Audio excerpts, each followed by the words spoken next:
أعوذ بالله من الشيطان الرجيم بسم الله الرحمن الرحيم رب اشرح لي صدري ويسر لي أمري واحلل عقدة من لساني يفقهوا قولي۔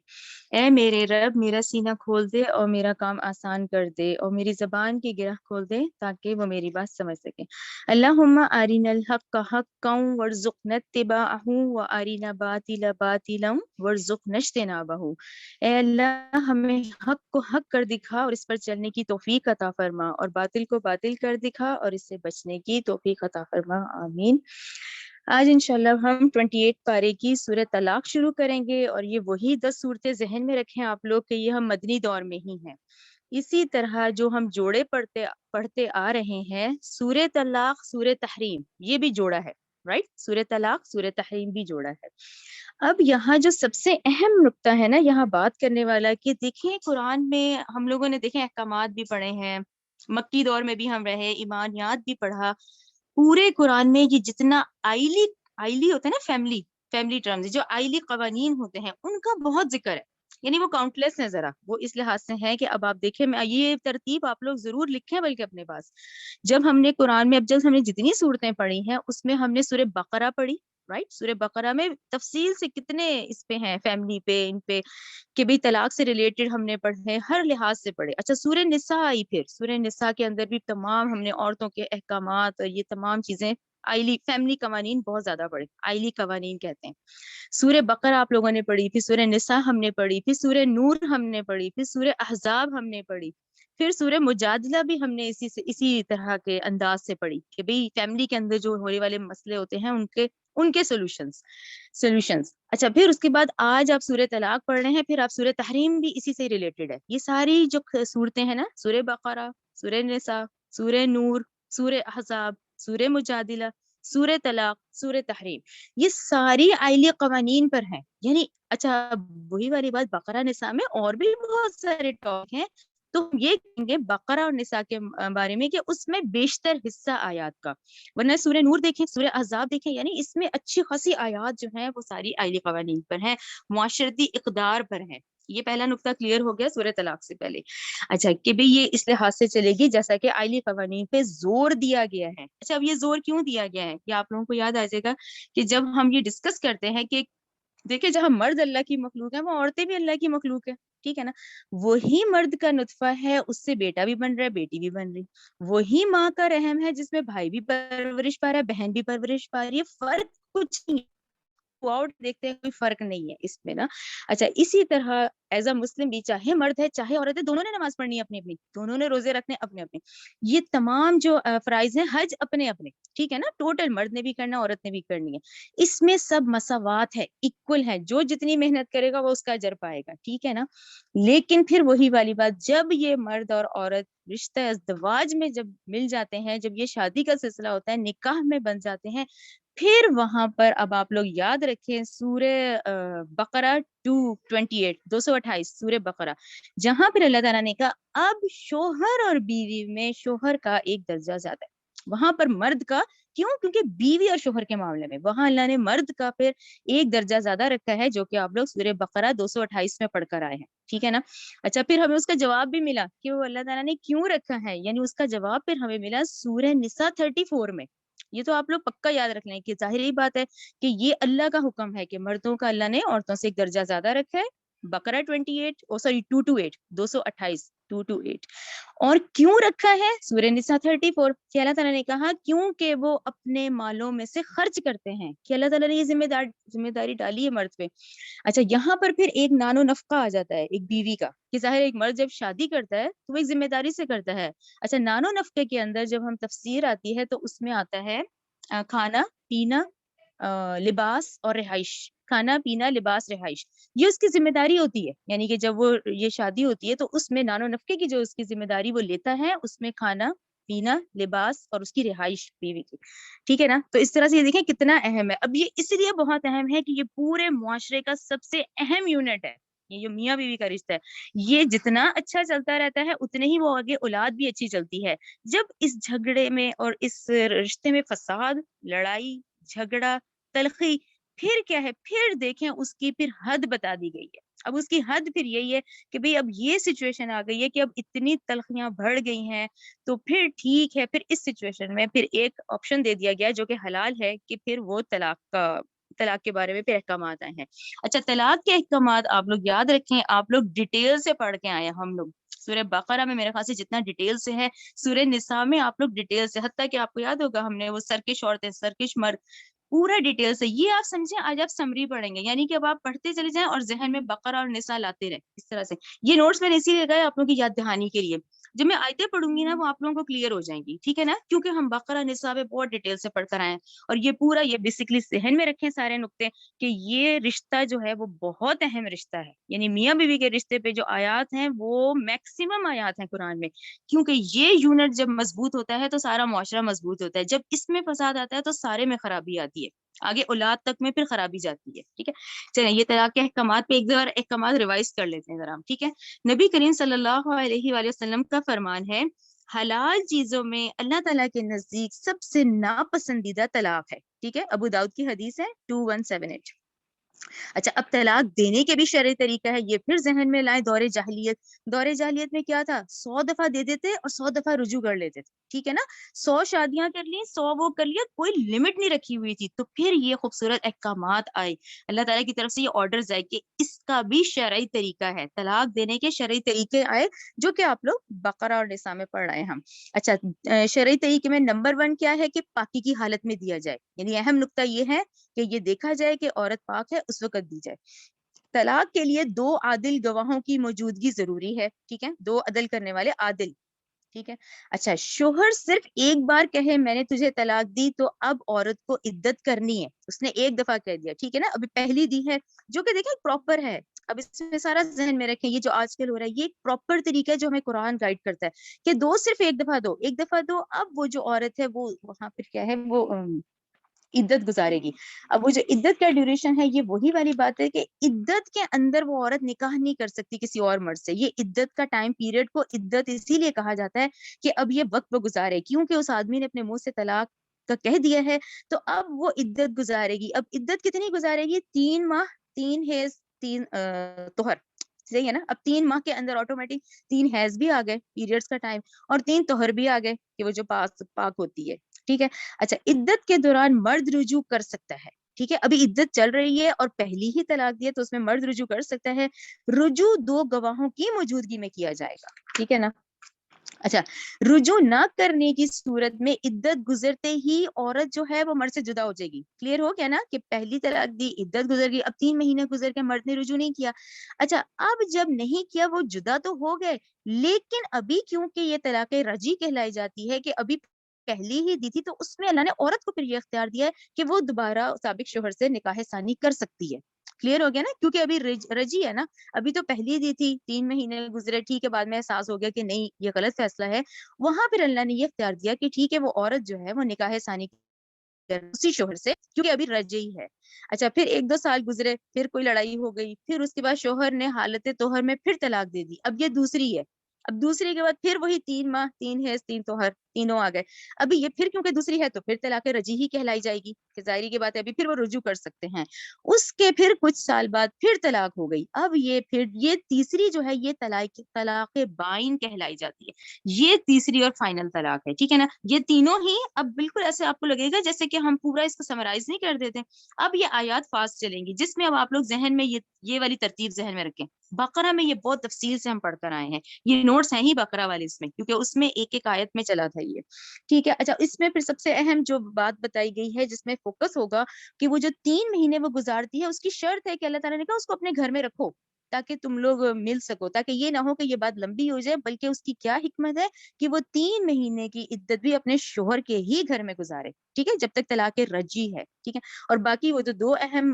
نقطے آ جاتے ہیں کہ اب چاہے وہ حمل کی حالت میں ہے تو پھر یہ لمبا ہوگا، پھر یہ تب تک ہوگا جب تک کہ اس کے بچہ نہیں ہو جاتا، یہ کلیئر ہو گیا آپ لوگوں کو۔ اچھا، اب دوسرا اہم نقطہ ابھی سورج شروع کرنے سے پہلے یہ کلیئر ہو گیا، یہ بھی ریوائز ہو گیا آپ لوگوں کا طلاق کے بارے میں، یہ بھی آپ لوگوں نے لکھ لیا کہ یہ آئلی جو قوانین ہیں ان کی اہمیت بہت زیادہ ہے، یہ بہت زیادہ ہے قرآن میں، ٹھیک ہے نا۔ اچھا، اب یہ جو سورت ہے نا یہ یا ایھا النبی سے شروع ہوتی ہے، اب یا ایھا النبی تو صاف اس کا مطلب ہی ہے یہ اے نبی، ٹھیک ہے نا. اچھا اس کے حوالے سے آپ لوگ لازمی لکھیں اس بات کو کلیئر کرنے کے لیے کہ یہ جو خطاب تو نبی کریم صلی اللہ علیہ وسلم سے، لیکن آپ کی وساطت سے ہم ہوتے ہیں، امت ہوتی ہے، لیکن یہاں سٹارٹنگ سنگولر سے ہو رہی ہے کہ یا ایھا النبی، اے نبی کریم صلی اللہ علیہ وسلم. نبی کریم صلی اللہ علیہ وسلم کے حوالے سے آپ لوگ لازمی لکھیں. آپ لوگوں نے سورہ احزاب پڑھی ہوئی ہے، کیونکہ نبی کریم صلی اللہ علیہ وسلم کی جو ازواج مطہرات ہیں ام المومنین، وہاں پر اللہ تعالیٰ نے سورہ احزاب آیت 6، ٹھیک ہے، سورہ احزاب آیت 6 میں اللہ تعالیٰ نے نبی کریم صلی اللہ علیہ وسلم کی جتنی بیویاں تھیں 11، ان کو امت کی مائیں بنا دیا گیا. ٹھیک ہے، ان کو تو امت کی مائیں بنا دیا، یعنی وہاں تو بات اس لیے یہ بات ڈاکٹر صاحب نے بڑی ایکسپلین کی ہے کہ دیکھیں سورہ طلاق شروع ہو رہی ہے، آپ کے نام سے شروع ہو رہی ہے، لیکن آپ لوگ واضح کریں کہ یہاں نبی کریم صلی اللہ علیہ وسلم نے تو ایک کو بھی طلاق نہیں دی. ٹھیک ہے نا، یہ بات کلیئر کرنا ضروری ہے کہ خطاب تو یا جو ہے نبیوں سے ہے، لیکن وہاں پہ نبی کریم صلی اللہ علیہ وسلم کی جو ازواج مطہرات ہیں ان کو پوری امت کی مائیں بنا دیا گیا. ٹھیک ہے، سورہ احزاب آیت 2 لکھ لیں گے، سورہ احزاب آیت 2، امت کی مائیں جو ہیں وہ نبی کریم صلی اللہ علیہ وسلم کی ازواج مطہرات ہیں. اچھا پھر اس کے بعد کیا آرڈر آیا؟ سورہ احزاب 53 میں آ گیا. 53 میں یہ آیا کہ آپ کے انتقال کے بعد یہ لوگ دوسری شادیاں نہیں کریں گی، اسی لیے ان کو مائیں بنا دیا گیا کہ آپ کے بعد بھی یہ دوسری شادیاں نہیں کر سکتی. ٹھیک ہے نا، سورہ احزاب 53 میں.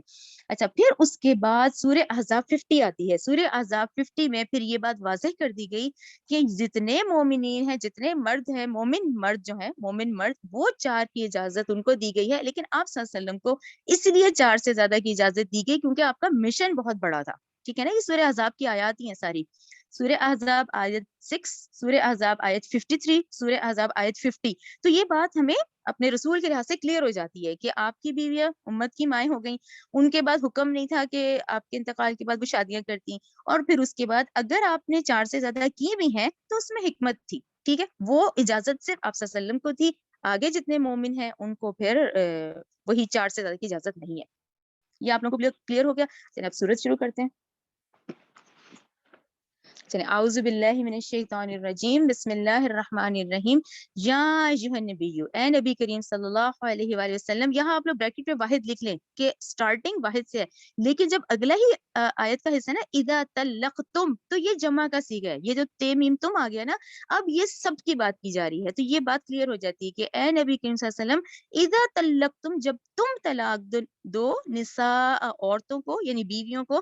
یعنی بات کلیئر ہو گئی، اس کو سلیش کر دیں تاکہ آئندہ بھی آپ لوگوں کو یاد رہے. پہلا لفظ صیغہ اس کی حالت میں ہے، کیونکہ دیکھیں ترجمہ کرتے ہیں تو اے نبی جب تم طلاق دو. اب یہ تو پھر وہ کنفیوز ہو گیا نا، اے نبی جب تم طلاق دو. نہیں، اے نبی کو آپ لوگ سلیش کر دیں. اے نبی کے آگے سورہ احزاب کے ریفرنسز ہیں کہ انہوں نے تو دی نہیں. یہاں آپ کی وساطت سے امت سے خطاب ہے. اذا طلقتم، کیونکہ اس جمع کا صیغہ آ گیا فوراً کہ جب تم طلاق دو نساء، عورتوں کو، بیویوں کو، فطلقوہن، تو تم طلاق دو انہیں، لعدتہن، ان کے عدت کے آغاز میں، واحصوا العدہ، اور تم اس کو شمار کرو. ٹھیک ہے نا. اب یہ دور جاہلیت سے اس کے بعد یہ جو آرڈرز آئے، وہ جو ایک مذاق بنایا ہوا تھا، تو یہ آرڈرز آگے کہ اب تم اس کو شمار کرو، وہ جو 3 مہینے کی ہے. واتقوا اللہ، اور تم ڈرو اللہ سے، ربکم، جو تمہارا رب ہے. لا تخرجوہن، اچھا اس کو آپ سلیش کر لیں گے نا تو یہ آپ کو ایزی ہوگا. یہاں آپ سلیش کر دیں تو آپ کو بات کلیئر آتی ہے. پہلا سلیش اے نبی پہ کر دیں، دوسری پھر بات مکمل ہوئی کہ بھئی عدت کو تم شمار کرو ربکم پہ. اچھا اگلا حصہ دیکھیں، لا تخرجوہن من بیوتہن، اب تم نہ نکالو انہیں ان کے گھروں سے. اس کو پھر سلیش کر دیں. اس میں حکمت کیا ہے کہ جب وہ ساتھ ہوں گے تو ٹھیک ہے، پھر حالات بہتری کی طرف جائیں گے، وہ بات بڑھے گی نہیں، بلکہ جب وہ 3 مہینے کی عدت وہ عورت اپنے ہی گھر میں گزارے. نہ تم انہیں نکالو ان کے گھروں سے، سلیش ہو گیا. اب اگلا دیکھیں، ولا یخرجن، اور نہ وہ خود نکلے، الا مگر یہ کہ یاتینا بفاحشۃ مبینہ، کہ اگر وہ بے حیائی کرتی ہیں. اب بے حیائی کے 3-4 مطلب ہیں. دیکھیں بے حیائی میں بے حیائی بھی آتی ہے، ایک بدکاری کا بھی آتا ہے، ایک بد زبانی بھی آتی ہے کہ وہ 3 مہینے میں اتنے جھگڑے ہو رہے ہیں، اتنی زیادہ بد زبانی کر رہی ہے. تو یہ سب چیزیں اس بے حیائی کے اندر کاؤنٹ ہوتی ہیں. ٹھیک ہے نا. اس کی تفسیر میں پھر یہ سارے لفظ آتے ہیں کہ بعض جو زبان اپنا زیادہ چلائیں یا جھگڑے کریں یا بے حیائی کریں، اس صورت میں خود نہ نکلے، لیکن اگر وہ یہ حرکت کرتی ہیں تو پھر اس کو سلیش کریں. وہ تلک، اور یہ حدود اللہ، تو یہ اللہ کی حدیں ہیں. وہ خود تو نہ نکلے، لیکن اگر ایسی حرکتیں کرتی ہیں پھر بے شک وہ چلی جائیں. ٹھیک ہے نا. اگر وہ بالکل ان 3 مہینے کے اندر اتنی بد زبانی ہو گئی، اتنے جھگڑے ہو گئے ہیں، تو پھر وہ اس طرح کے کام کرتی ہیں تو ان کو پھر بے شک وہ چلی جائیں. وہ تلک، اور یہ حدود اللہ، اللہ کی حدیں ہیں. وَمَن وَمَن يَتَعَدَّ اور جو کوئی تجاوز کرے حدود اللہ اللہ کی حدود سے فقط تو تحقیق ظلم نفسہ تو اس نے اپنے نفس پر ہی ظلم کیا. کیوں ظلم کیا اب آپ لوگ خود سمجھیں, کیونکہ یہ اللہ تعالیٰ کے احکامات ہیں, ٹھیک ہے نا, یعنی یہ جو آج ہمارے نکاح ہوتے ہیں, ایک پراپر ہم زندگی گزار رہے ہیں, یہ کیا ہے, یہ کس نے کہا ہے, یہ سارے اللہ تعالیٰ کے احکامات ہیں کہ یہ جو انسان کو پیدا کیا ہے, جو اللہ تعالیٰ کی فضیلت والی مخلوق ہے, تو اس کو وہ طریقے سے زندگی گزارے. تو یہ ضروری ہے, ہم پہ لازم ہے کہ ہمارے خالق کی یہ جتنے احکامات ہیں ہمیں ان کو فالو کرنا ہے. تو پھر جو نہیں کرتا اس نے اپنے نفس پہ خود ظلم کیا, ٹھیک ہے نا. اب آپ دیکھیں نا اس دور جاہلیت کے بعد یہ کتنی خوبصورت آیات آ گئی ہوں گی, کتنا دیکھیں ایک مینیجڈ ایک منظم طریقے سے کہ طلاق بھی دو تو طریقے سے دو, ٹھیک ہے نا. پھر جو کوئی تجاوز کرے گا ان حدود سے تو تحقیق اس نے اپنے نفس پہ ظلم کیا. لا تدری طلاق دینے والے کے تو نہیں جانتا, لعل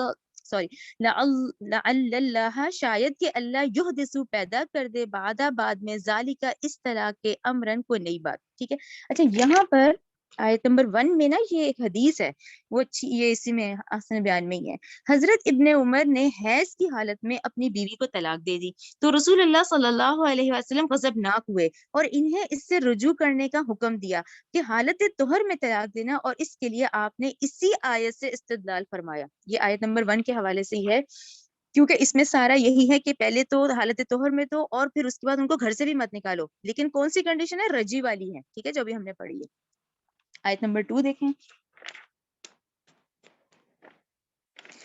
آیت نمبر 2, فَإِذَا پھر جب بلغنا وہ پہنچیں, اجلہن اپنی عدت کے ختم ہونے کو, فَأَمْسِكُوهُنَّ تو تم روکو انہیں بالمعروفی معروف طریقے سے, جب وہ عدت کے ختم ہونے تک پہنچے تو تم روکو انہیں معروف طریقے سے, او یا پھر فارقوهن جدا کرو انہیں بمعروف صحیح طریقے سے. یہ دونوں ہو گئے نا, کہ اگر وہ رجوع کرتی ہیں تو اس کو بھی کر لو, اور اگر وہ واقعی پلان ہو گیا کہ بھی اب جدا ہی ہونا ہے تو فارقوهن جدا کرو انہیں بمعروف معروف طریقے سے. وہ اشہدو پھر تم گواہ بنا لو, زوی عدل دو صاحب عدل آدمی, منکم جو تمہارے اپنوں میں سے ہی ہو, ٹھیک ہے. وہ اقیم الشہادت اور قائم کرو گواہی للہ اللہ ہی کے لیے, ٹھیک ہے, اللہ کے لیے. ذالکم یہ حکم ہے, یوعظ نصیحت کی جاتی ہے, بھی اس کے من اس شخص کو, کہ من کو نا ضرور فوکس کیا کریں کہ یہ دیکھیں قرآن جو ہے نا ہر عاقل اور بالغ سے بات کر رہا ہے, ٹھیک ہے نا. قرآن کا جو کتاب ہے وہ سمجھے جو انسان عقل رکھتا ہے اور جو بالغ ہے. تو یہاں پہ اس شخص کا کیوں کہا کہ نصیحت کی جاتی ہے, اس کی اس شخص کو جو کانا ہے یؤمنو باللہ جو ایمان رکھتا ہے اللہ پہ, والیوم الاخر اور یوم آخرت پہ. تو آپ سوچیں یہ ساری بات ان دو پہ آ جاتی ہے کہ ان میں سے جو یہ حرکتیں کریں گے, جو ناجائز طریقے سے کریں گے, جو حیض کی حالت میں طلاقیں دیں گے یا 3 اکٹھی دے دیں گے, یا وہ جتنے احکامات اللہ کے اگر توڑتے ہیں تو ٹھیک ہے, یہ جو ایمان والا ہے وہ نہیں کرے گا. یہ جو نصیحت کون پکڑے گا, جو کہ پھر اللہ پر ایمان رکھتا ہوگا, جو یوم آخرت پر ایمان رکھتا ہوگا, وہ اس کام کو شرعی اور صحیح طریقے سے ہی کرے گا. پھر جو یہ سارے غلط کام جو کرنے والے ہیں وہ ہوتے ہیں جو جذبات میں آگے کی, پھر ٹھیک ہے وہ یہ شخص نہیں ہے کہ اس شخص کی جو پھر ایمان رکھتا ہے اللہ پر اور یوم آخرت پہ, پھر کیا ہے, وَمَن يَتَّقِ اللَّهَ مزید یہ کہ پھر وہ کوئی جو ڈرتا ہے اللہ سے, یجعل کہ تو وہ بنا دیتا ہے لہو اس کے لیے مخرجن مشکل سے نکلنے کا رستہ. تو یہاں اس پوری آیات میں شرط کیا ہے, یہ دو ہیں, دیکھیں یہ دو بیسکس ہیں کہ جو اللہ پہ ایمان رکھتا ہو اور یوم آخرت پہ, کہ میں نے اپنے اب جس نے یہ سب غلط حرکتیں جو آج کل ہے وہ مغلظہ بن گئی, وہ 3 اکٹھی دے دی, حیض کی حالت میں دے دی, کوئی تمیز کا وہ نہیں ہے اس وقت دائرہ, لیکن قرآن جس خوبصورتی سے اس طلاق کو بھی خوبصورتی سے دینے کا حکم دیتا ہے کہ اس میں بھی اتنا ہے کہ رجی کہ اس میں بھی وہ 3 مہینے عورت شوہر کے گھر میں ہی رہے, ٹھیک ہے نا. تو پھر ٹھیک ہے, جو اللہ سے ڈرے گا وہ پھر اس طریقے سے دے گا, جو پھر نہیں ڈرتے, جو ایمان نہیں رکھتے, جن کو نہ ہو اپنے کہ ہم نے آخرت کا حساب دینا ہے, ان کے لیے پھر یہ نہیں ہے کہ وہ اس چیز کا دھیان کریں کہ پھر ڈرتا کون ہے اللہ سے, جو اللہ پہ ایمان لاتا ہے, جو آخرت پہ ایمان لاتا ہے. پھر جو کوئی ڈرتا ہے اللہ سے, اچھا جو اللہ سے ڈرتا ہے تو وہ بنا دیتا ہے اس کے لیے مشکلات سے نکلنے کا رستہ. اچھا یہ جو آیت نمبر 2 ہے نا, اس پہ ڈاکٹر صاحب نے بڑا زبردست ایک سمجھایا اس پہ نا, ڈرنے پر, جیسے اتقا ہے نا کہ ڈرے, اب یہ ڈرنا بھی تو دیکھیں تقوی کس کو کہتے ہیں, ہم ویسے تو ہر کوئی کہتا ہے سبھی اللہ سے ڈرتے ہیں, لیکن اس تقوی کی کیٹیگریز یہ ذرا سی بڑی خوبصورت انہوں نے ذرا ایکسپلین کیا. آپ دیکھیں, آپ غور سے سنیں, اس کا صحیح مسلم کی حدیث سے انہوں نے اپنی بات شروع کی ہے. انہوں نے یہ کہا ہے کہ نبی کریم صلی اللہ علیہ وسلم نے فرمایا ہے کہ تقوی جو ہے اصل تقوی یہاں دل کے اندر ہوتا ہے، ٹھیک ہے؟ آپ نے یہ بات 3 مرتبہ دہرائی اور اپنے دل پہ ہاتھ رکھ کے کہا کہ اصل تقوی جو ہے وہ یہاں ہے، یعنی تقوی کا براہ راست جو تعلق ہے وہ انسان کے دل سے ہے۔ اچھا، پھر اس کے بعد یہی والی بات کہ جو تقوی کرتا ہے پھر اس کے لیے تو مشکلات میں سے نکلنے کے راستے آسان ہو جاتے ہیں۔ تو یہاں انہوں نے تاریخ کی جو بتائی ہے نا ریفرنسز، وہ دیکھیں کہ آپ حضرت موسیٰ کو ذہن میں لائیں کہ حضرت موسیٰ علیہ السلام جب بنی اسرائیل کو لے کے مصر سے نکلے تھے تو فرعون نے انہیں ساحل سمندر پر آ لیا تھا، ٹھیک ہے نا؟ آگے اتنا بڑا سمندر تھا، پیچھے جو تھا اتنا بڑا فرعون کا لشکر تھا۔ اب آگے سمندر تھا اور پیچھے فرعون کا لشکر تھا، بظاہر بچ نکلنے کا کوئی رستہ نہیں تھا، مگر اللہ تعالیٰ نے سمندر کو پھاڑ کر ان کے لیے رستہ پیدا کر دیا، ٹھیک ہے نا؟ یہاں تقوی ہے کہ کیا تھا؟ توکل تھا، تقوی تھا دل میں۔ اچھا، پھر دوسری مثال بتائی ہے ادھر نبی کریم صلی اللہ علیہ وسلم کی کہ جب نبی کریم صلی اللہ علیہ وسلم غار ثور میں تشریف فرما تھے تو مشرکین مکہ میں سے کچھ لوگ آپ کی کھوج میں غار کے دہانے پر پہنچ گئے اور انہیں دیکھ کے حضرت ابوبکر رضی اللہ تعالیٰ عنہ نے عرض کیا کہ اے رسول اللہ صلی اللہ علیہ وسلم، اگر ان لوگوں نے نیچے اپنے قدموں کی طرف دیکھ بھی لیا تو ہم انہیں نظر آ جائیں گے۔ تو آپ صلی اللہ علیہ وسلم نے حضرت ابوبکر رضی اللہ تعالیٰ عنہ کو تسلی دیتے ہوئے فرمایا لا تحزن ان اللہ معنا، کہ آپ مت فکر کریں اللہ ہمارے ساتھ ہے۔ یہ سورہ توبہ آیت 40 ہے، ٹھیک ہے؟ لا تحزن ان اللہ معنا، یہ کیا آیت ہے؟ یہ ہے سورہ توبہ 40 کی آیت ہے۔ تو انہوں نے یہی چیز بتائی ہے کہ آپ دیکھیں یہ ہمیں ان سے پتہ چلتا ہے کہ کیسے اللہ رستے پھر نکالتا ہے، لیکن کہاں شرط پھر ہے؟ جو اللہ سے ڈرے، جو جس کے دل میں تقوی ہو، ٹھیک ہے نا؟ جو حقیقت میں پہچانے کہ میں اللہ پہ ایمان لایا اور میرا یوم آخرت پہ ایمان ہے کہ میں نے اپنے کیے کا ہر ایک کا محاسبے کا حساب دینا ہے اللہ کو، ٹھیک ہے نا؟ اور تقوی کیا ہے؟ خود کو بھی بچانا، خود کو بھی، دوسروں کو بھی، خود بھی بچنا اس سے، تقوی جو ہے۔ آیت نمبر 3 دیکھیں، وہ یرزقہ، وہ رزق دیتا ہے، من حیث، جہاں سے، لا یحتسب، نہیں وہ گمان کرتا، ومن یتوکل، اور جو کوئی توکل کرے، اللہ، اللہ پر، فہو حسبہ، تو اس کے لیے تو وہ کافی ہے، ٹھیک ہے نا؟ ان اللہ، بلا شبہ اللہ، بالغ، پورا کرنے والا ہے، امر ہی، اپنا کام۔ اچھا، یہاں پہ ایک سیکنڈ، قد تحقیق جعلہ مقرر کیا ہے اللہ نے، لکلی، ہر شیئن، چیز کے لیے، قدرہ، ایک اندازہ۔ اب یہ تیسری جو آیت ہے نا، دیکھیں یہ بہت اہم ہے۔ اچھا، اب ہمیں کیا سمجھ آتا ہے کہ جو کوئی توکل کرے اللہ پہ تو اللہ تو اس کے لیے کافی ہے۔ اب دیکھیں بات پچھلی آیت میں کیا چل رہی تھی، آیت نمبر 2 میں کیا چل رہی تھی؟ آیت نمبر 2 میں جو ریفرنسز ہیں وہ یہی ہے نا کہ مشکلات سے نکلنے کا راستہ کس چیز کا؟ دیکھیں آپ کو اور مجھے جو بیسکلی بھیجا گیا نا اس دنیا میں، وہ کیا ہے؟ وہ دین کو غالب کرنا ہے، یعنی بیسکلی جو ساری ایفرٹس لگنی ہے وہ کیا ہے؟ جو نبی کریم صلی اللہ علیہ وسلم کی ایفرٹس تھیں۔ دیکھیں انہوں نے شادیاں بھی کی، ان کے اصحاب بھی تھے، ان کے بچے بھی تھے، اس کے ساتھ ساتھ اور کیا ایکسٹرا جو ایکٹیویٹیز تھی وہ کیا تھی؟ وہ دین کو غائب کرنا تھا، سب لے کے چل رہے تھے نا، وہی ہمیں کرنا ہے۔ ہم نے نا ان کو الگ الگ کر دیا اصل میں، جیسے کچھ لوگ فیملی کو بہت امپورٹنس دے دی، کسی نے بزنس کو بہت دے دی، کسی نے گھروں کو دے دی، یہ اپنی جو صلاحیت ہیں وہ اس طرف لگا دی۔ اب بات یہاں دوسری آیت میں یہ ہو رہی ہے کہ جو کوئی اللہ سے جب ڈرتا ہے، توکل کرتا ہے، یعنی کہ دین میں اس کو اقامت دین کے لیے جب جدوجہد کرتا ہے، اس کو مشکلات آتی ہیں تو وہ مشکل میں اس میں رستہ آسان ہو جاتا ہے، ٹھیک ہے نا؟ وہ اس کے لیے اللہ تعالیٰ آسان کر دیتے ہیں، جیسے یہ ہم نے دونوں ریفرنسز پڑھے، حضرت موسیٰ کا بھی اور نبی کریم صلی اللہ علیہ وسلم کا بھی۔ اب یہ بات یہی کنٹینیو ہے کہ جب تم اس وقت یہ کام کرو گے تو اس میں سب سے بڑا جو انسان کے دل میں جو آتا ہے نا وہم، وہ یہی ہوتا ہے کہ میرے رزق کا کیا ہوگا، ٹھیک ہے نا؟ اب اگر ہم اس کام میں آتے ہیں تو اچھا یہ رزق کا کیا ہوگا؟ تو یہ بات 2 اور 3 کنیکٹڈ ہے کہ تم آؤ تو صحیح، تم توکل تو کرو، پھر وہ رزق دیتا ہے وہاں سے جہاں سے تم گمان بھی نہیں کرتے، ٹھیک ہے نا؟ پھر جو کوئی توکل کرے اللہ پہ تو کافی ہے اسے اللہ۔ اچھا، یہ جو ہے نا آیت نمبر 3، آیت نمبر 3 کے حوالے سے یہ آپ غور سے دیکھیں یہ جو ہے نا توکل کرے اللہ پر، اس کے لیے اللہ ہی کافی ہوگا، اس میں ڈاکٹر صاحب نے 2 باتیں سمجھائی ہیں۔ دیکھیں ایک پہلا نقطہ سمجھیں، پہلا نقطہ کیا ہوتا ہے کہ ہم اپنے کام میں اپنی فکر خود کرتے ہیں، ہوتا ہے نا کسی چیزوں کی ہمیں بہت زیادہ فکر پڑ جاتی ہے، تو انہوں نے کہا ہے کہ جب آپ اپنے کاموں کی خود حد سے زیادہ فکر کرنے لگ جاتے ہیں نا کہ اب خود زیادہ کر رہے ہیں، تو آپ کیا کرتے ہیں؟ نمبر 1 آپ لوگ غلطیاں کرتے ہیں، نمبر 2 آپ اس کا نقصان بھی اٹھاتے ہیں، نمبر 3 آپ ٹھوکریں کھاتے ہیں، کیونکہ اب آپ نے اپنے کام کی، آپ نے اللہ سے زیادہ خود اپنی فکر خود شروع کر دی کہ میں اپنے بارے میں فکر مند ہوں، میرے ساتھ یہ معاملہ ہے، تو پھر انہوں نے کہا کہ پھر غلطیاں بھی ہوتی ہیں، ٹھوکریں بھی کھاتا ہے انسان، نقصان بھی کرتا ہے، تو اس سے کیا ہے کہ اپنا آپ سارا اللہ کے حوالے کریں، اللہ پہ توکل کریں، ہر آنے والے وقت کا اللہ پہ بھروسہ رکھیں۔ جب آپ اللہ پہ بھروسہ کریں گے تو اللہ ہی کافی ہوگا آپ کے لیے، تو یہ دو باتیں آپ لوگ بھی ذہن میں رکھیں، کیونکہ انہوں نے یہی اس کی مثال سمجھائی ہے. حتیٰ کہ انہوں نے ایک اور بات بھی کہی ہے اس میں، صحیح بخاری کی ایک حدیث بھی دی ہے. انہوں نے دی ہے کہ نبی کریم صلی اللہ علیہ وسلم کا فرمان ہے کہ جو کوئی اپنے مسلمان بھائی کی ضرورت کو پورا کرنے کے لیے اپنا وقت صرف کرتا ہے تو اللہ بھی اس کی ضرورتیں پورے کرنے میں لگ جاتا ہے. ٹھیک ہے نا، یہاں سے اللہ کا حکم مانا نا کہ بھئی اللہ تعالیٰ نے جیسے حکم دیا ویسے زندگی گزارو. اب جب اللہ تعالیٰ کے حکم کے خلاف زندگی جب نافرمانیاں کرتے ہیں، پھر اس کے بعد ہم پھر پریشان، پھر یہی ہے نقصان، غلطیاں اور ٹھوکریں، کیونکہ اپنا آپ کر رہے ہیں نا، اپنی مرضیاں کر رہے ہیں. لیکن جب اللہ کے حکم کے مطابق زندگی گزارتے ہیں، اللہ کے اسی مقصد کو ہم یاد رکھیں، وہی. اور اللہ کا وعدہ اب تو آپ لوگوں نے اتنے میں پڑھ لیا، اس کو ذہن میں رکھا کریں. یہ ہم نے جواب دینا ہے کہ ہم اللہ سے جو عہد کر کے آئے ہیں وہ اس عہد کو بھی ذہن میں رکھیں اور یہ بھروسے کو بھی ذہن میں رکھیں. اس کے بعد تو پھر اللہ نے کہا کہ فَهُوَ حَسْبُهُ، پھر تو اس کے لیے کافی ہے اللہ، بس اگر وہ اپنے تمام معاملات اللہ پہ چھوڑ دے. ٹھیک ہے، لیکن اسی معاملات کی جب خود فکر کرنے لگ جاتا ہے تو وہ پھر نقصان اٹھاتا ہے. ٹھیک ہے، کلیئر ہو گیا؟ یعنی کہ اس کا مطلب ہوا کہ توکل کا جو تعلق ہے وہ اصل میں بندے کے ایمان پر ہے، اور ایمان کیا ہے؟ یہ اللہ پہ، یہی ایمان باللہ اور ایمان یوم آخر. کلیئر ہو گیا؟ اچھا، اس کے بعد آپ دیکھیں ان اللہ بالغ امرہ، ٹھیک ہے نا، بلا شبہ اللہ تو پورے کرنے والا ہے اپنے کام کو. اب کس کام کی بات ہو رہی ہے؟ دین کے غالب کرنے کی ہو رہی ہے. ٹھیک ہے نا، یہاں کسی اور کام کی بات نہیں ہو رہی ہے کہ اللہ نے تمہیں بھیجا اس کے لیے تھا. تم نہیں کرو گے تو اللہ کا تو ہونا ہی ہے. ٹھیک ہے نا، ہم نہیں کریں گے تو اللہ گوروں میں سے ایسے لوگ اٹھا لے گا، ہم مسلمان نہیں کریں گے تو اللہ دوسروں کو اٹھا لے گا. ٹھیک ہے، اور دیکھنے میں آتا بھی اب تو بلا شبہ اللہ تو پورا کرنے والا ہے اپنے کام کو. یعنی وہ جو ایک یہاں اس وقت آپ یہ ذہن میں رکھیں، آج اللہ کا دل مغلوب ہے، آج غالب نہیں ہے.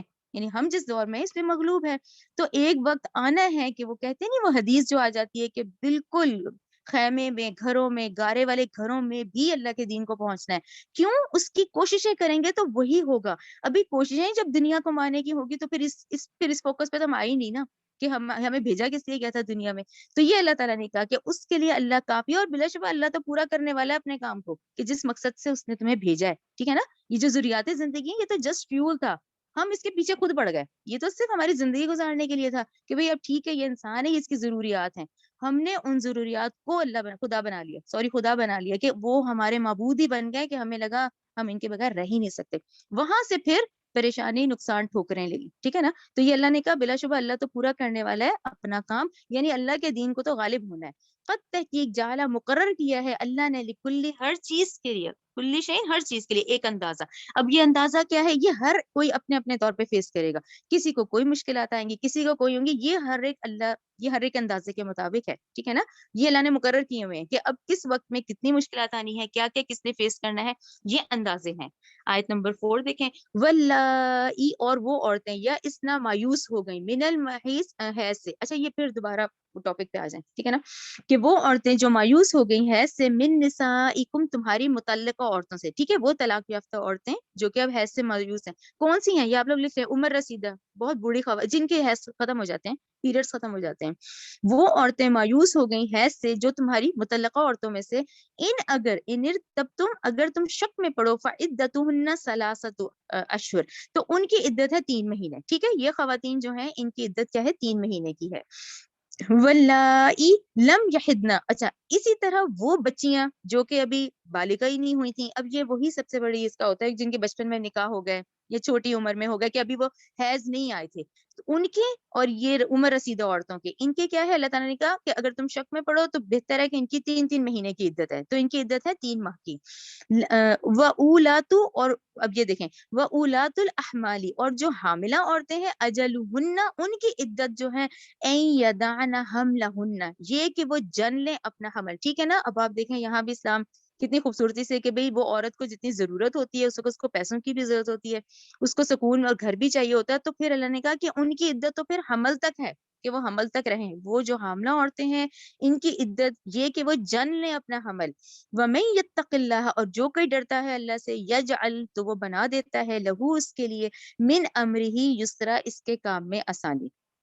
آیت نمبر 5، ذالک بامر اللہ، یہ اللہ کا حکم ہے، انزلہ، اس نے نازل کیا اسے، الیکم، تمہاری طرف. ومن یتق اللہ، اور جو کوئی ڈرتا ہے اللہ سے، یکفر، تو وہ دور کر دیتا ہے، عنہ، اس سے، سیئاتی ہی، اس کی برائیاں، ویعظم، اور وہ زیادہ دیتا ہے، لہو، اس کو، اجر. ٹھیک ہے نا, یہ کلیئر ہے کہ اللہ کا حکم ہے, یہ نازل کیا گیا ہے تمہاری طرف, اور جو ڈرتا ہے تو پھر اللہ تعالیٰ کیا ہے, جو ڈرتا ہے پھر ان احکامات سے وہ پھر دور کر دیتا ہے اس کی برائیاں اور زیادہ دیتا ہے اس کو اجر میں. یہاں آیت نمبر 5 ہے نا, اس میں آپ لکھیں اس کو آخرت کا معاملہ, کیونکہ یہ وہی والی بات ہے. دیکھیں یہاں جو کام ہے یہاں سے کام کرتے جانا ہے. اب آپ یہ سوچ لیں کہ جی مجھے اجر بھی ملے گا, اچھا اس کا کوئی رزلٹ ہے, تو یہ نہیں سوچنا, اس کو بالکل اپنے مائنڈ سے ایکس کر دیں. یہاں جو ہے نیکی کرتے جانے ہیں, یہ آخرت کی یہ جو آیت ہے نا آیت نمبر 5, پھر یہ رزلٹ ہے کہ ٹھیک ہے یہاں کرتے جو, وہاں جو حساب ہوگا وہاں تمہاری نیکیاں دیکھی جائیں گی, وہاں تمہاری برائیاں تم سے دور کر دی جائیں گی, کیونکہ وہاں پلڑے جب تولے جائیں گے, جب دونوں نیکیوں کے اور برائیوں کے, تو اس وقت یہ ہوگا کہ وہ دور کر دیتا ہے اس سے تمہاری برائیاں اور زیادہ کر دے گا اجر میں. ٹھیک ہے نا, تو اجر جب بھی ذہن میں رکھیں تو وہ وہیں کیا, یہاں صرف کام کرتے جانا ہے. آیت نمبر 6, اسکنوہن, تم رکھو انہیں, من حیث, جہاں سکنتم, تم خود رہتے ہو, من وجدکم, اپنی طاقت کے مطابق. ٹھیک ہے نا, یہ کسی پہ مشکل نہیں ہے, اگر کوئی غریب ہے تو اپنی حیثیت کے مطابق, امیر ہے تو اپنی حیثیت کے مطابق. یہاں آیت نمبر 1 لکھ لے کہ یہ بات پھر ریپیٹ کی گئی کہ عدت ان کو اپنے گھر میں ہی گزارو, لیکن طلاق رجی کی شکل میں. ولا تضارہن, نہ تم انہیں تکلیف دو, لتضیقوا علیہن, تاکہ تم تنگی کرو ان پر. اب یہ تکلیف دینا, تنگی کرنا کیا ہوتا ہے کہ یہ بندہ خود نکل جائے گھر سے, اتنا ان کو پریشان کریں کہ وہ خود نکلیں, تو نہ انہیں تکلیف دو, نہ انہیں تنگی دو. وَإِن كُنَّ, اور اگر وہ مطلقات ہوں, اولاتی حمل, حمل والی حالت میں, فَأَنفِقُوا, تو تم تو ان کو خرچ کرو ان پر, علیہن, ان پر, حتیٰ, یہاں تک کہ یدعن حملہن, کہ وہ جن لے اپنا حمل. ٹھیک ہے, ان کی تمام ضروریات پوری کرو. فَأَنفِقُوا, ان کے خرچے پورے کرو. فَإِنْ أَرْضَعْنَ, پھر اگر وہ بچے کو دودھ پلائیں, لکم, تمہارے لیے, فَآتُوهُنَّ, تو تم دو انہیں. اب وہ جو بچہ ہے اس کا بھی خرچہ اٹھاؤ. اجورہن, ان کی اجرت, یعنی وہ عورت لے اس سے اجرت. وَتَعْمِرُوا, اور تم مشورہ کرو. اچھا دیکھیں, اب ہے تو طلاق کا معاملہ, الگ بھی ہو گئے ہیں, لیکن پھر بھی دیکھیں, پہلے تو شوہر اور بیوی تھے نا, تو پھر بھی اللہ تعالیٰ نے کہا وَتَعْمِرُوا, تم مشورہ کرو آپس میں, بینکم بالمعروفی, آپس میں دستور کے مطابق, کیونکہ اب بچے کا معاملہ ہے. وَإِنْ, اور اگر تعاصرتم, تم آپس میں تنگی کرو, فَسَتُرْضِعُ, تو دودھ پلائے گی, لہو اخرى, کوئی دوسری عورت. یہ آپ لوگوں کو یاد ہوگا, ہم نے پہلے ڈیٹیل سے پڑھا ہے کہ اس کا بھی پورا ہے کہ بھئی اگر وہ عورت ضد میں ہے یا وہ نہیں ہے یا انکار کر رہی ہے یا کوئی ریزن ہے, تو ٹھیک ہے, تم لوگ آپس میں مشورے سے کسی دوسری عورت کو اس پہ اجرت پہ رکھ لو.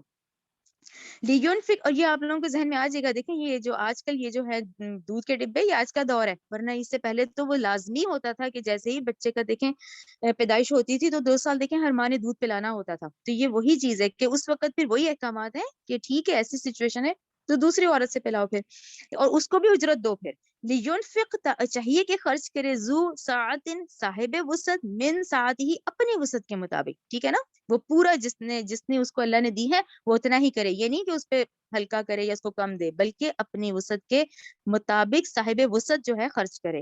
ومن قدر, اور جو کہ تنگ کیا گیا ہو, علیہ, اس پر, رزق ہو, اس کا رزق, فلینفق, تو چاہیے کہ وہ خرچ کرے, مما, اس میں سے, جو آتاہ اللہ, جو دیا اسے اللہ نے. ٹھیک ہے نا, لا یکلف اللہ نفسا الا ما آتاہ, نہیں تکلیف دیتا اللہ کسی نفس کو مگر اسی قدر جو دیا ہے اس کو. ٹھیک ہے نا, نہ وہ تکلیف میں ہے نہ وہ, جس کو بہت دیا ہے وہ اتنا ہی خرچ کرے, اور جس کے پاس کم ہے تو اس طرح اس کی بیوی اس کو پریشان نہ کرے, بلکہ وہ جتنا کر سکتا ہے وہ اتنا ہی کرے, کوئی کسی پہ تکلیف نہ دے.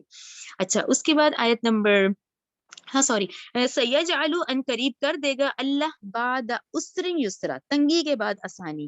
وکأین, اور کتنی ہی. اچھا اب یہ ایک دم دیکھیں بات وہاں سے یہ پھر بستیوں کی طرف, جو ہم نے یہ 6 بستیوں کا پڑھا ہے نا. وکأین, اور کتنی ہی, من قریۃ, بستیاں ہیں, عتت, انہوں نے سرکشی کی, ان امر ربها, اپنے رب کے حکم سے, ورسولہ. اچھا رسولی کو تو ضرور سرکل کیا کریں, دیکھیں ہر امت سے سوال یہی کیا جائے گا, یہ اتنا اہم ہے کہ آپ نے اللہ کو راضی رکھنا ہے تو اس کے رسول کی اتباع کریں, یعنی ہمیں رسول کی اتباع کرنے پر ہی وہاں پہ ہمارا حساب ہوگا. اس سے پہلے کیوں اتنے بڑے بڑے عذاب آئے, انہوں نے رسول کا انکار کیا. اب ہم جس رسول کے امتی ہیں تو اب ہم پہ لازم ہے کہ ہم اپنے نبی کریم صلی اللہ علیہ وسلم کی اتباع کریں. تو انہوں نے سرکشی کی اپنے رب کے حکم سے, اس کے رسولوں کی. ٹھیک ہے نا, رسول نے جو حکم دیا تھا نہیں مانا, تو دیکھیں کتنے بڑے بڑے عذاب آئے ہیں. فحاسبناها، تو ہم نے حساب لیا ان سے حسابا شدیدا، کیسا حساب؟ نہایت سخت. وعذبناها، اور ہم نے عذاب دیا انہیں عذابا نکرا، ہولناک عذاب. ٹھیک ہے نا، یہ 6 قوموں کا جو مسلسل ہم پڑھتے ہیں. فذاقت، چنانچہ انہوں نے چکھا وبال وبال امرہا، اپنے کام کا. ٹھیک ہے نا، یہ وہی والی بات دیکھیں، اللہ تعالیٰ کی طرف سے بھی وہ کمپلیٹ ہدایت تھی، نبی کریم صلی اللہ علیہ وسلم نے بھی آگے رسولوں نے پوری پہنچا دی. اس کے باوجود کیا ہوا؟ انہوں نے چکھا وبال اپنے کام کا، کہ انہوں نے انکار کیا تھا. وکانا تھا عاقبۃ انجام امرہا خسرا، ان کے کام کا خسارے والا، خسارہ ہی تھا. پھر آیت نمبر 10 دیکھیں، اعد اللہ، تیار کیا اللہ نے، لہم، ان کے لیے، عذابا شدیدہ، نہایت سخت عذاب. فاتقوا اللہ، لہٰذا تم ڈرو اللہ سے، یا اولی الالباب، اے عقل والو. الذین، وہ جو، آمنو، ایمان لائے ہو، قد تحقیق، انزلہ، اس آیت کو غور سے پڑھیں کہ اے لوگو جو ایمان لائے ہو، قد تحقیق، انزلہ، نازل کیا ہے. کیا نازل کیا ہے؟ یہ دیکھیں ہم پڑھ رہے ہیں نا قرآن. نازل کیا اللہ نے الیکم، تمہاری طرف، ذکر، یعنی اب یہ کیا بات امپورٹنٹ آ گئی، ذکر. ہم پھر وہی تسبیح والے ذکر کو دیکھیں، قرآن ہی سب سے بڑا ذکر ہے. انا نحن نزلنا الذکر وانا لہ لحافظون، یہ ہم نے خود فکس کر لیا ہے کہ وہ تسبیحاں پڑھ لو. وہ بھی ہیں، ہم یہ نہیں کر سکتے، وہ بھی ہیں، لیکن ادھر کس کی؟ دیکھیں ذکر، یہ قرآن ہے، پورے قرآن نصیحت ہے کہ اے لوگوں جو ایمان لائے ہو، تحقیق نازل کیا ہے اللہ نے تمہاری طرف ذکر.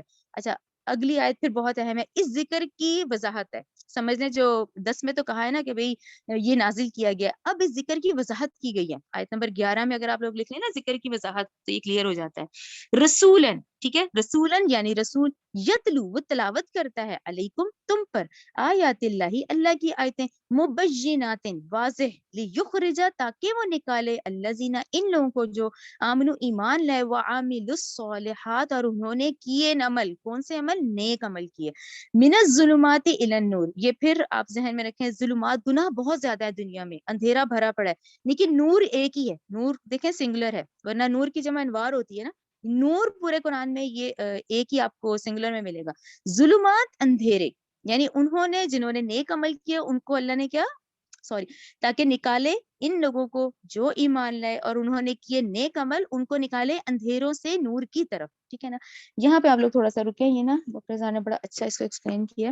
ایک منٹ، یہ جو ہے نا نور، ہاں یہاں پہ انہوں نے کہا ہے کہ یہ جو آپ آیت ہم پڑھ رہے ہیں نا کہ جیسے بھی وہ رسول ہے جس نے اللہ کی آیات تم پہ پڑھ کے سنائی، اور اس لیے کہ وہ لوگوں کو نکالے اندھیرے سے روشنی کی طرف. تو یہاں پر انہوں نے بیسکلی، کیونکہ یہ ذکر کی وضاحت ہے نا، ٹھیک ہے نا، وَمَن يُؤْمِنْ، اور جو کوئی ایمان لائے اللہ پر، وَيَعْمَلْ صَالِحًا، اور جو کوئی کرے نیک اعمال. اب اعمال صالح کس کو کہتے ہیں؟ اعمال صالح سے آپ لوگوں کے کیا ذہن میں آتا ہے؟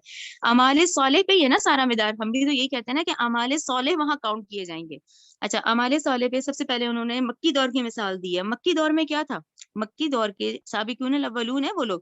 اچھا، وہ جو مکی دور تھا اس میں کیا تھا؟ نہ نماز تھی، نہ روزہ تھا، نہ زکوٰۃ تھی، نہ حج تھا، کچھ بھی نہیں تھا. یعنی ان 13 سالوں میں وہ جو سابقون الاولون ہے، ایمان والے ہیں، وہاں تو یہ ساری چیزیں نہیں تھیں. اچھا، وہاں کیا تھا؟ وہاں اعمال صالح ان کے کیا تھے؟ ان کے اعمال صالح یہ تھے، اس سچویشن کو بھی ذہن میں رکھیں جس میں تشدد ہے، مخالفت ہے.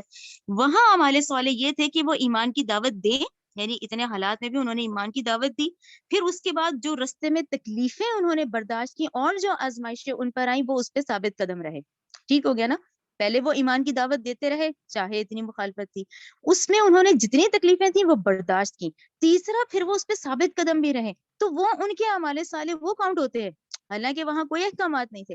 اب آج دے مدنی دور میں آپ دیکھیں یہ سارے احکامات ہیں. میں آپ کو کہتی ہوں نا کہ 86 صورتوں میں دیکھیں کوئی حکم نہیں ملتا، 28 صورتوں میں پوری زندگی کے احکامات ہیں ہمارے مدنی دور میں، کیونکہ وہاں تو تشدد اتنا تھا، مخالفت اتنی تھی. وہاں کیسے وہ لوگ ایک نماز نہیں وہ لوگ پڑھنے دیتے تھے، ایک وہ جو، حالانکہ وہ قریش مکہ بھی پڑھتے تھے، وہ جو چاشت کی نماز کا کہتے ہیں، لیکن وہ بھی نہیں پڑھنے دیتے تھے ان کو. تو وہاں پہ یہ کیسے اتنے احکامات فالو ہوتے؟ تو وہاں اعمال صالح یہ تھے، رائٹ، مکی دور کے اعمال صالح. مدنی دور میں پھر کیا آیا؟ روزہ، پھر زکوٰۃ، حج، عشر، سارے جہاد، قتال، سب آ گئے نا ٹوٹل. کو تمام اعمال صالح کو ذہن میں رکھیں. انہوں نے کہا ہے کہ اعمال صالح وقت اور حالات کے لحاظ سے ہوتے ہیں. جیسے اس کا دور ہے، اس کے دور میں ہے نا، ہمیں سب زیادہ یہی محسوس ہوا کہ لوگ یہاں ذکر بہت کر رہے ہیں، نمازیں روزے رکھ رہے ہیں، قرآن نہیں پڑھ رہے ہیں. ہمیں سب سے زیادہ اس کا یہ پڑھا نا کہ قرآن پڑھنے کی ترغیب نہیں ہے، وہ نہیں دی گئی زیادہ. یہاں فوکس کیا ہے کہ تسبیح پہ تسبیح سب پڑھتے ہیں، نمازوں پہ نمازیں، نوافل، تہجد سب چارج سب اشراق جو کوئی نوافل پہ زور دے رہا ہے، کوئی چیزوں پہ زور دے رہا ہے. لیکن اس وقت کی سچویشن کے لحاظ سے کیا ہوگا کہ جب آپ کے ارد گرد کے ماحول میں ہمیں سب سے بڑا کیا نظر آئے کہ لوگ قرآن کی طرف نہیں ہے، قرآن کی آیات کو سمجھنے کا نہیں ہے. ہاں تلاوت پہ بہت زور ہے اور اس کی بھی اہمیت ہے. تو یہ اعمال صالح ہمیں ہر وقت اور زندگی کے حالات میں دیکھنا ہے کہ اس وقت کون سے ہیں اور اس وقت کون سے اعمال صالح ہیں، تو وہ اعمال صالح بنیں گے. اور اس کو دیکھنا اور جج کرنا خود ہے. اور یہ پوری سیرت جب ذہن میں ہوتی ہے نا تو پھر وہ جج کر لیے جاتے ہیں کہ اچھا اس وقت کے اعمال صالح کس کو کہتے ہیں. بیسکلی اعمال صالح ہم نے جو بنایا نا وہ یہی ہے، روزہ نماز زکوٰۃ حج پہ حج کرتے ہیں، ٹھیک ہے نا. پھر حج پہ حج کر رہے ہیں اور باقی جو ارکان ہیں ان کا کیا ہوگا. تو اعمال صالح کے اندر یہ سوال ہم سے کیا جائے گا کہ تمہارے ارد گرد کیا حالات تھے کہ تم اس پہ ہی بیٹھے رہے تو باقی پھر کیا کر رہے تھے. تو یہ آپ ذہن میں رکھا کریں، جتنا آپ کو ملے نا جو علم ہے اس کو کوشش کریں آگے پہنچائیں ضرور لازمی. کیونکہ ڈاکٹر صاحب اس کو جاگو جگاؤ سکیم کہتے ہیں کہ جاگو جگاؤ ہے یہ مشن کہ جس کی کھل گئی آنکھ وہ دوسروں کو بھی آگے پہنچائے، ٹھیک ہے نا. کیونکہ نبی کے زمانے کے 23 سال یہی ہیں، ٹھیک ہے نا. ہم 23 سال میں دیکھتے ہیں پورا قرآن ہے، تھرو آؤٹ انہوں نے جیسے قرآن کی ہی آگے پہنچایا، اسی مشن کو آگے لے کے چلے. اور ہم امت کی بھی وہی ذمہ داری ہے کہ نبوت مکمل ہو گئی، رسالت قیامت تک جاری رہے گی. کلیئر ہو گیا نا یہ ہمارے صالح کا. اچھا وَمَن یُؤْمِن اور جو کہ ایمان لائے باللہ اللہ کے ساتھ وَیَعْمَلْ صَالِحًا، تو ٹھیک ہے ہمارے صالح کو آپ لوگ واسٹ کر دیں، اس کی وسعت یہ ایک لمیٹڈ نہیں ہے. ہمارے صالح حالات کے لحاظ سے دیکھتے جائیں کہ ہمارے صالح کے اندر کون کون سی اس وقت ضرورت کی چیزیں ہیں، ٹھیک ہے نا، وہ ان پر فوکس کرنا ہے. یدخلہ وہ داخل کرے گا جنات ایسے باغات میں تجری چلتی ہیں من تحتہا اس کے نیچے انہارو نہریں خالدین فیہا ابدا پھر وہ اس میں ہمیشہ رہیں گے ابد تک. قد احسن اللہ تحقیق اچھا دیا اللہ نے لہو رزق اس کو رزق، ٹھیک ہے نا. آیت نمبر 12 اللہ الذی وہ ذات ہے جس نے خلق پیدا کیے سبع سماوات. اچھا اس پہ آیت متشابہات لکھ لیں آپ لوگ کیونکہ ڈاکٹر صاحب نے کہا ہے اس کی کوئی تفسیر آپ کو کہیں بھی نہیں ملے گی. اس کو اب آیت متشابہات ہی سمجھیں کہ اللہ وہ ذات ہے جس نے پیدا کیے 7 سماوات آسمان ومن الارض مثلہن اور زمینیں بھی اس جیسی.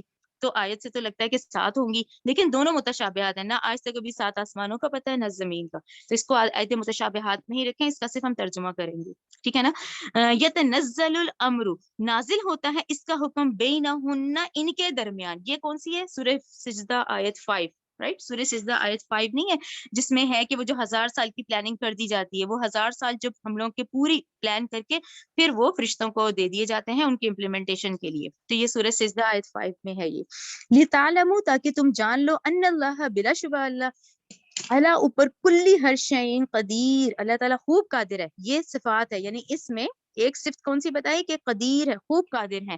وَأَنَّ اللَّهَ اور بلا شبہ اللہ نے قد تحقیق احاطہ گھیر رکھا ہے بکل شعین ہر چیز کو علماً اپنے علم میں، ٹھیک ہے نا. تو یہ 2 صفات کا ذکر ہے کہ وہ قدیر بھی ہے وہ علیم بھی ہے، ٹھیک ہے نا. یعنی اس کی قدرت ہی ہے جس سے یہ سارے کام ہو رہے ہیں اور ہم جو کچھ کر رہے ہیں اس کا با اعتبار علم ہے اس کو، ٹھیک ہے نا. یہ 2 صفاتی نام ہے، قدیر بھی ہے اور علیم بھی ہے. چلے یہاں صورت کمپلیٹ ہوتی ہے. ربنا تقبل منا انک انت السمیع العلیم وتب علینا انک انت التواب الرحیم.